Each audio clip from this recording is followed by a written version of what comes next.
Horretantxe egon naz, onara etorri nazen artean be. Apaitarako gogo handirik ez dut gaur euki, guazen. Etxeko Andreari agur ilun bat eginda, joan ziren Elizara neskatilabiak. Jaunaren aurrean, orio argitsu bat egoan biztuta. Done Pedroren elizmai gainean argizari bi erreten. Ilunetan beste elizalde guztia. Orio argitsuaren errainuak, jaunaren egotoki apala erakusten eban. Argizari biak, Done Pedroren eskuetan egozan urrez apainduriko giltzak bakarrik. Donearen irudia etzan agiri, taliuntzaren barruan egoan da. O, aita San Pedro neuria, azizan esaten mainasi bere artean.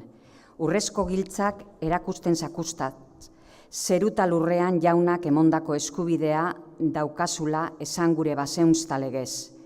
Erakutzi egiguzu gaur eskubide hori etzala harimen onerako bakarrik, espada gorputzaren osasunerako bebai. Arrantzalea zinen zube, tarrukitu zaite gure arrantzaleakaz. Eregi eiki osuez jauna nunbaiteko ateak. Eta gero, ostia donea gordeta egoan tokira begira, jarraitu eban. O neure jangoiko handia, txarto egiten etedot gizon batzuen bizitzagatik hain artega egotea? Gaiztakeria etedot hau? O jauna, parkatu egidazu, eta egin bediz zure gurari santua. Barruta kanpoko iluntasunean egon ziran gure gaztebiak elizan, isil-isilik, zirkinik egin gabe.